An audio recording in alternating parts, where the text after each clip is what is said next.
اب جو میں حدیث آپ کی سماعتوں کے حوالے کرنے جا رہا ہوں رزق حلال سے متعلق، آپ اسے سماعت کریں گے تو کبھی بھی حرام کی طرف انشاءاللہ قدم نہیں بڑھائیں گے۔ حضرت ابو ایوب انصاری رضی اللہ تعالیٰ عنہ سے مروی ہے کہ حضور صلی اللہ علیہ وسلم نے ارشاد فرمایا، جو مال و دولت حلال طریقے سے اس لیے کمائے، ریزن بھی بتایا حضور نے، کمانے کا ریزن بھی حضور نے بتایا، جو مال و دولت حلال طریقے سے اس لیے کمائے کہ بھیک مانگنے سے بچے، اور اس لیے کمائے کہ اپنے اہل و عیال کو خوش رکھے اور اپنے پڑوسی پر مہربانی کرے، وہ اللہ تعالیٰ سے اس حال میں ملاقات کرے گا کہ اس کا چہرہ 14ویں کے چاند کی طرح چمکتا ہوگا۔ حلال کما رہا ہے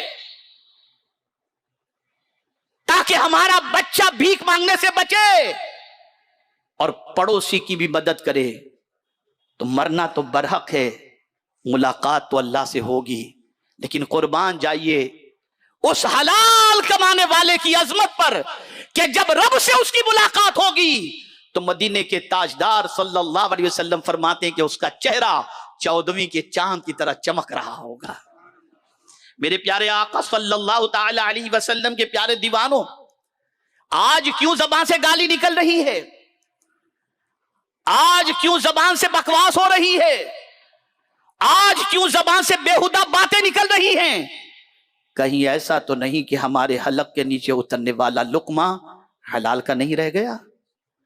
لیکن حضور فرماتے ہیں اگر کوئی حلال کھاتا ہے تو اس کا فائدہ کیا ہے؟ آقا کریم صلی اللہ علیہ وسلم ارشاد فرماتے ہیں جو شخص 40 دن تک حلال کھانا کھائے اللہ تعالیٰ اس کے دل کو منور فرما دیتا ہے، اور اس کے دل سے زبان پر حکمت کے چشمے جاری ہو جاتے ہیں، پھر وہ اپنی زبان سے جو بولتا ہے وہ فضول باتیں نہیں ہوتی، حکمت کے چشمے جاری ہو جایا کرتے ہیں۔ اے رسول اعظم صلی اللہ تعالی علیہ وسلم کے پیارے دیوانوں، تو 2 باتیں ہوئی۔ نمبر 1، آج کا ہمارا نوجوان علم کی طرف پیش رفت کرے، علم حاصل کرنے کے لیے قدم بڑھائے۔ دوسرا میرا پیغام یہ ہے کہ حلال روزی کی طرف قدم بڑھائے، اور یہ بات سن لے کہ اللہ عز و جل رزق کا ذمہ لیا ہے۔ یہی وجہ ہے کہ جب یہ آیے کریمہ سنائی گئی صحابہ کرام کو کہ نماز جمعہ ادا کر کے اللہ کی زمین پر پھیل جاؤ اور فضل تلاش کرو، تو ایک صحابی جمعہ کی نماز پڑھ کر کے مسجد سے نکلتے اور کہتے مولا، مسجد کے دروازے پر کھڑے ہو کر کہتے مولا تو نے کہا نماز پڑھ کر کے زمین پر پھیل جاؤ اور فضل تلاش کرو، میں نماز پڑھ چکا، اب زمین پر نکل رہا ہوں تیرا فضل تلاش کرنے، اور ظاہر سی بات ہے کوئی چیز ملنے والی ہوگی تبھی تو نے تلاش کرنے کا حکم دیا، میں تلاش کرنے نکل رہا ہوں، تو عطا فرما دینا۔ اس صحابی کو میرے کریم نے ان کے گمان کی وجہ سے اور عمل کی وجہ سے اتنا عطا فرمایا جس کی کوئی انتہا نہیں۔ محنت کرو، قدم بڑھاؤ، روزی کے لیے نکلو، اس کا وعدہ ہے وہ عطا کرے گا، مفت خور نہ بنو۔ تیسری چیز، وقت کی قدر کرو۔ میں اپنے یوز سے پوچھنا چاہتا ہوں، ابھی تک کی زندگی کے حوالے سے نہیں، ایک دن کے حوالے سے ٹھنڈے دماغ سے رات کو سو کر سوچنا آج کا دن کس کام میں آپ نے خرچ کیا، کتنا وقت صحیح طور پر استعمال ہوا اور کتنا وقت آپ نے ضائع کیا۔ تو مجھے کہنے کی ضرورت نہیں، آپ کا ضمیر خود آپ کو ملامت کرتا ہوا نظر آئے گا۔ اب وقت کتنا قیمتی ہے، وقت کی کتنی قدر کرنی چاہیے، اسے بھی سماعت فرما لیں۔ جتنی بھی نمازیں اللہ نے فرض فرمائیں اس کے بارے میں فرمایا ان الصلاۃ کانت علی المؤمنین کتابا موقوتا، وقت کے ساتھ 6:50 پر اگر طلوع ہے اور آپ 6:51 پر اگر فجر کی نماز ادا کرتے ہیں تو وہ ادا نہیں ہوگی، وہ قضا ہی ہوگی۔ اگر آپ نے